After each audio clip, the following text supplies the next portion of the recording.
माता, आपने ही मधु और केटअप को उत्पन्न किया। तो माता, जब उनका अंत ही होना था तो आपने उन्हें जीवन दिया ही क्यों?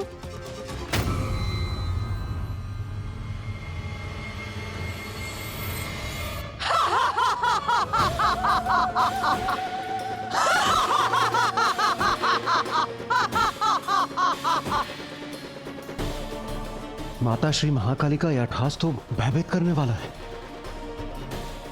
तेरे इस प्रश्न का तो एक ही उत्तर है रे। मैं जो भी करती हूँ उसका एक बड़ा कारण होता है। मधु और केटअप का अंत इसीलिए होना था क्योंकि उनके अंत से एक नवीन आरंभ होना था। नवीन आरंभ? कैसा नवीन आरंभ?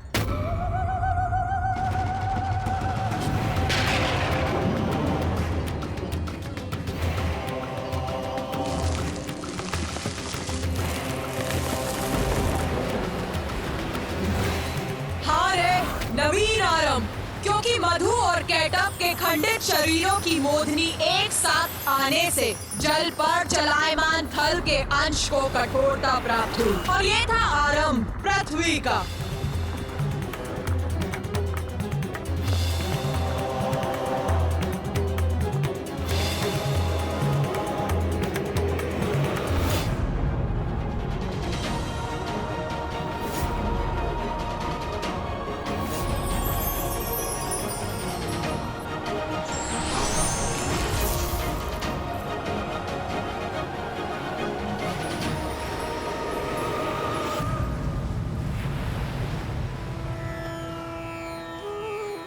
प्रणाम। आपका कोटि कोटि धन्यवाद नारायण। आपके ही कारण मधु और केटअप के शरीर की मेदिनी से मेरी सतह कठोर हुई है। अब इस पे सृष्टि संभव हो सकेगी। देवी पृथ्वी, धन्यवाद मेरा नहीं, देवी महाकाली का कीजिए, जिनकी लीला से मधु और केटअप उत्पन्न हुए और मैंने उनका अंत किया। मैं तो मात्र उनकी लीला में सहायक था। सृष्टि का पुनः निर्माण उन्हीं की लीला का परिणाम है।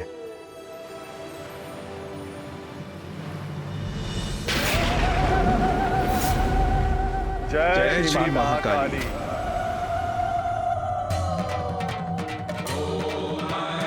हम कृतार्थ हुए माता, आपकी अद्भुत लीला की और आपकी लीला के परिणाम स्वरूप सृष्टि के पुनर्निर्माण की कथा सुनकर। हाँ माँ, हम धन्य हुए। आपकी लीला की कथा सुनने का अवसर जो प्राप्त हुआ हमें, और उससे भी बड़ा सौभाग्य तो ये था कि ये कथा हमें साक्षात आपके श्रीमुख से सुनने का अवसर प्राप्त हुआ। अपनी ही लीला की कथा सुनाकर आपने हमें कृतार्थ कर दिया माता। किंतु हमें यह भी बताइए माता कि आपके देवी श्री महाकाली रूप की कृपा से हम भक्तों को कैसा सुफल प्राप्त होता है? मैं जब श्री महाकाली रूप में अवतरित होती हूँ तो उस समय महादेव महाकाल रूप में मेरे साथ होते हैं।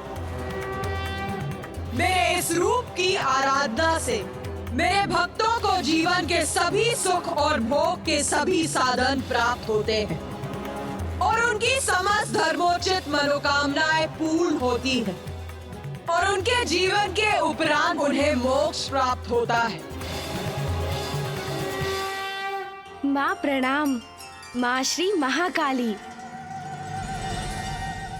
मशान कालिका काली, भद्रकाली कपालिनी, गुह्यकाली महाकाली, गुरुकुल्ला विरोधिनी, कालिका कालरात्रिश्च, महाकाली नितंबिनी, कालभैरवभार्या च, कुलवर्तम प्रकाशिनी, कामदा कामिनी कन्या, कमनीय स्वरूपिणी, कस्तूरी रस लिप्तांगी, कुंदरेश्वरगामिनी, ककार वर्ण सर्वांगी, कामिनी कामसुंदरी, कामार्ता कामरूपा च, कामधेनु कलावती, कांता कामस्वरूपा च, कामाया कुलकामिनी, कुलीना कुलवर्त्यंबा, दुर्गा दुर्गतिनाशिनी। मेरी प्रथम महाविद्या काली के रूप की कथा अनंत है, इसीलिए अब मैं उसे विराम देती हूँ और अपनी द्वितीय महाविद्या के विषय में बताती हूँ। द्वितीय महाविद्या माता? गणेश, अपने प्रश्नों पर थोड़ा नियंत्रण रखो। कदाचित माता क्रोधित हो रही हैं।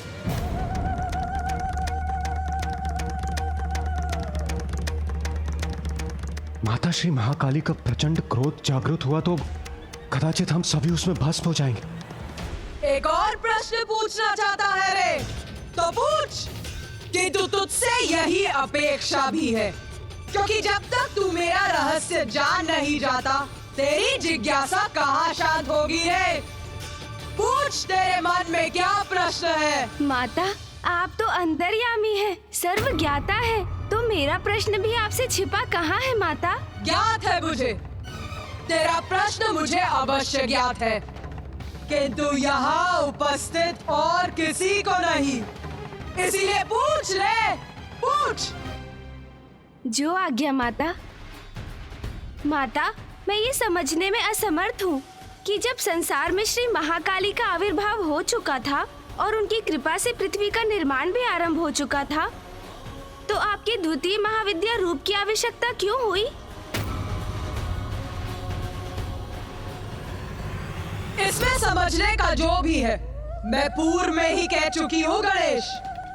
महादेव के साथ मिलकर संसार के निर्माण, पालन और संहार का कार्य है मेरा, और अपने इन सभी कार्यों के संपादन के लिए मैं अपने 10 महाविद्या रूप प्रकट करती हूँ।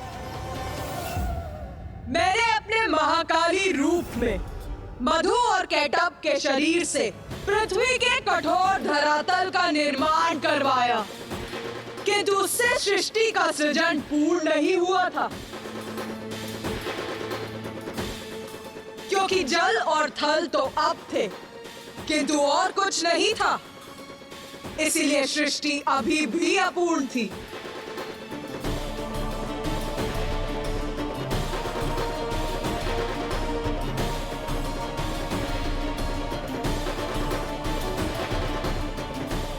जल और थल के बाद प्राण ऊर्जा प्रदान करने के लिए सूर्य की आवश्यकता थी, जिनकी उत्पत्ति के लिए मैंने अपना देवी तारा स्वरूप धारण किया और महादेव के अक्षोभ्य स्वरूप का प्राकट्य हुआ था। माँ तारा और श्री अक्षोभ्य ही आदित्य सूर्य के सृजन का कारण थे। माता, मैं ये जानने के लिए भी उत्सुक हूँ कि आदित्य सूर्य की रचना आपने कैसे की? तो सुन, ध्यान से सुन।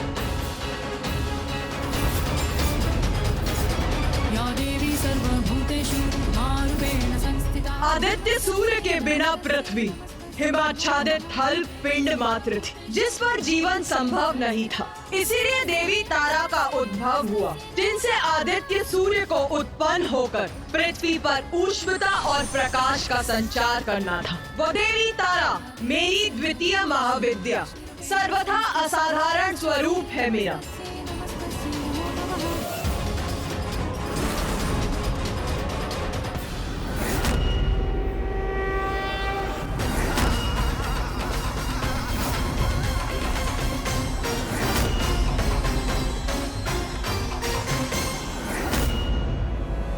क्योंकि देवी तारा ही मेरा वो महाविद्या स्वरूप है जिनमें ऊर्जा, ऊष्मता, प्रकाश उत्पन्न करने का सामर्थ्य है।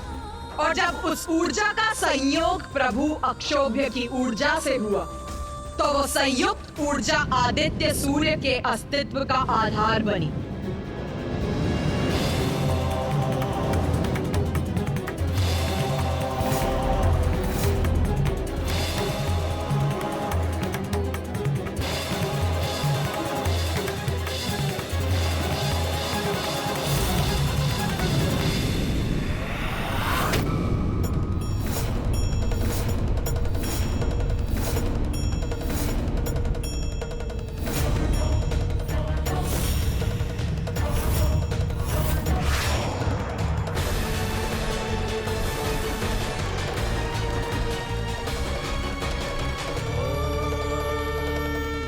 जब देवी तारा और प्रभु अक्षोभ्य की संयुक्त ऊर्जा सागर के जल में समाहित हुई, तो वहां अनेकों प्रज्वलित ऊर्जा पिंड उत्पन्न हुए, जिनसे ऊर्जा का अद्भुत विस्तार हुआ।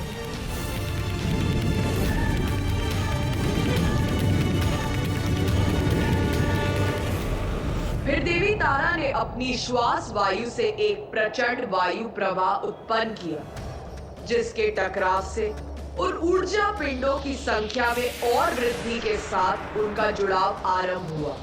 और तब जल के भीतर निरंतर बढ़ती ऊर्जा के केंद्र आदित्य सूर्य का आकार दिखाई देने लगा।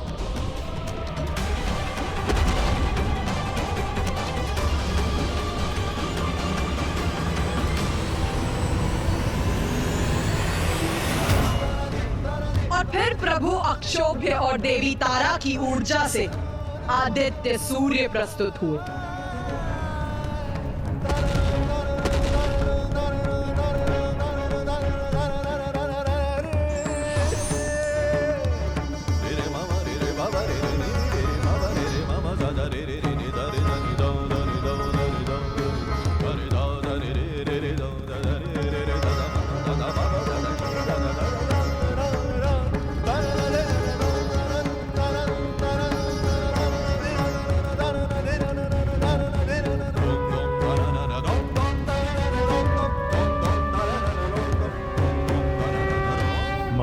प्रभु अक्षोभ्य, आपसे जीवन पाकर मैं कृतार्थ हुआ। मुझे उत्पन्न करने के लिए आपका कोटि कोटि धन्यवाद। मैंने पृथ्वी पर जीवन का संचार करने के लिए आपको जन्म दिया है।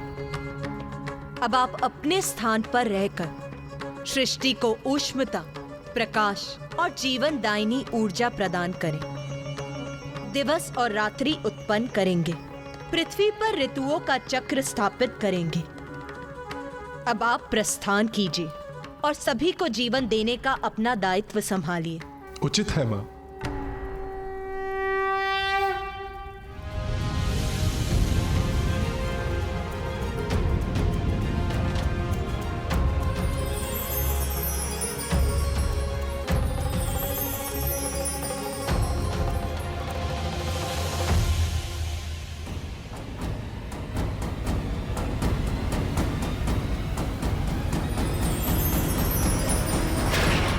माँ, सूर्य देव से ही संसार में प्राण शक्ति उत्पन्न हुई, जिससे प्राणियों का जीवन आरंभ हुआ, और ये सभी आपकी ही लीला से संभव हो सका है माँ। उत्तम, अति उत्तम। ये प्रथम बार है गणेश जब तूने प्रश्न नहीं पूछा, स्वयं उत्तर दिया है रे। किंतु माँ, मेरे प्रश्न अभी समाप्त नहीं हुए। ज्ञात है मुझे, ज्ञात है।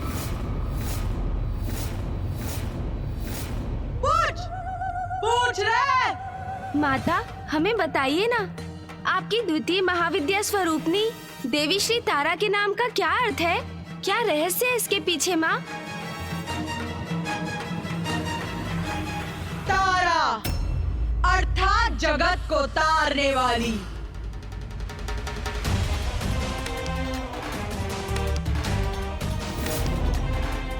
मुझे अपने उस रूप में तारा इसीलिए कहा जाता है क्योंकि मैंने अपने उसी रूप में सूर्य को उत्पन्न कर जगत को तारने का कार्य किया था, और आज भी मैं देवी कुष्मांडा के रूप में सूर्य के केंद्र में रहती हूँ।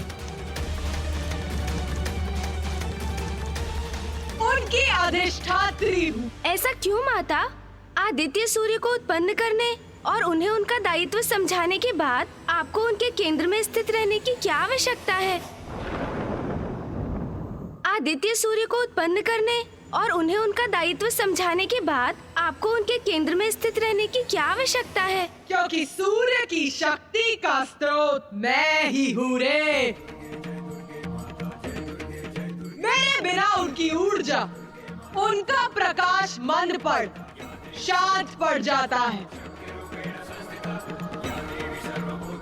सूर्य सृष्टि को जीवन प्रदान करते हैं, किंतु उसका कारण भी मैं ही हूँ रे।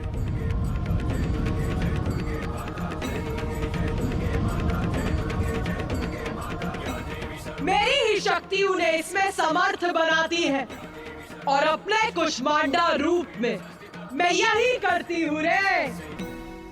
माता, आपने हमें अपने इस नाम का अर्थ तो बता दिया, किंतु अब ये भी बताइए कि बस! मैं जानती हूँ तू क्या पूछना चाहता है रे। यही ना कि महादेव को अक्षोभ्य क्यों कहा जाता है? हाँ माँ।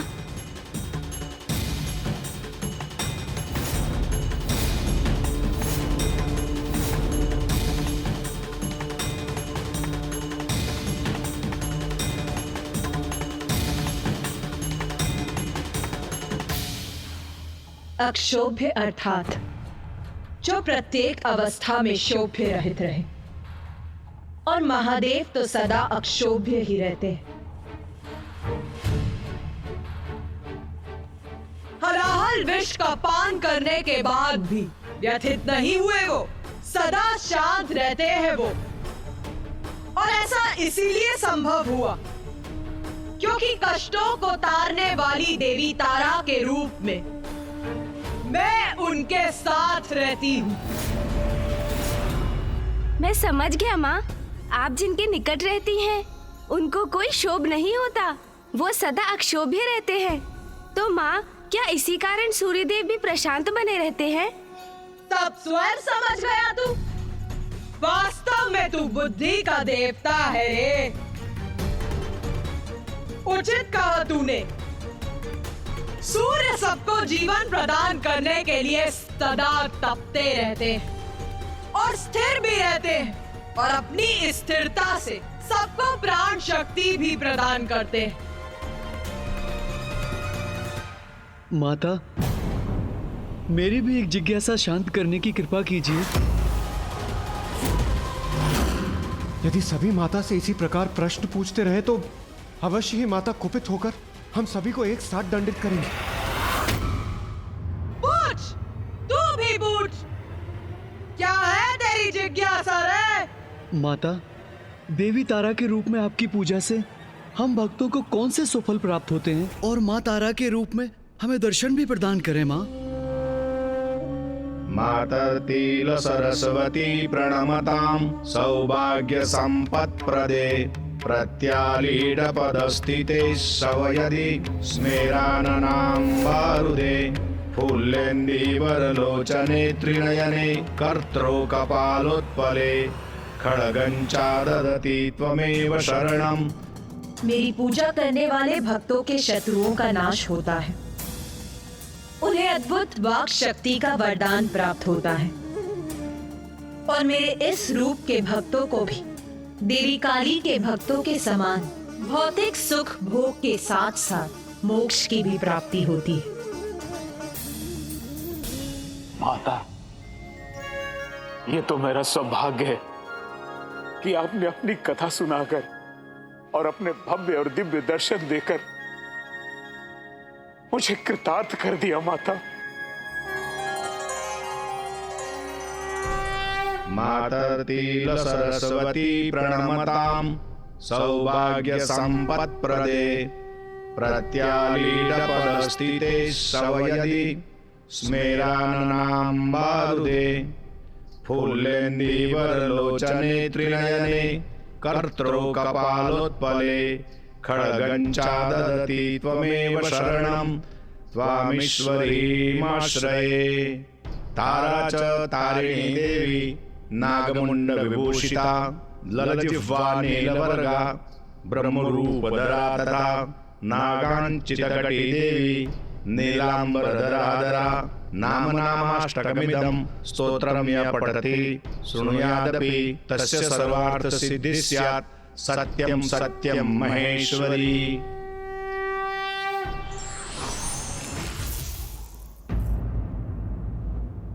माता, आपने देवी श्री महाकाली रूप में पृथ्वी का निर्माण किया, फिर माँ तारा के रूप में सूर्य देव को उत्पन्न किया।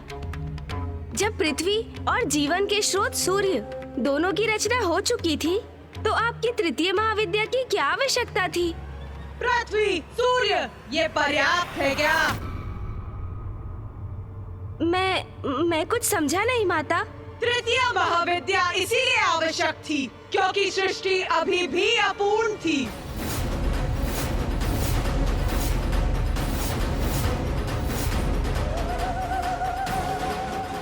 माँ की तो प्रत्येक महाविद्या बहुत ही अद्भुत है। तृतीय महाविद्या में माँ ने कौन सा नया रूप लिया और सृष्टि को क्या प्रदान किया?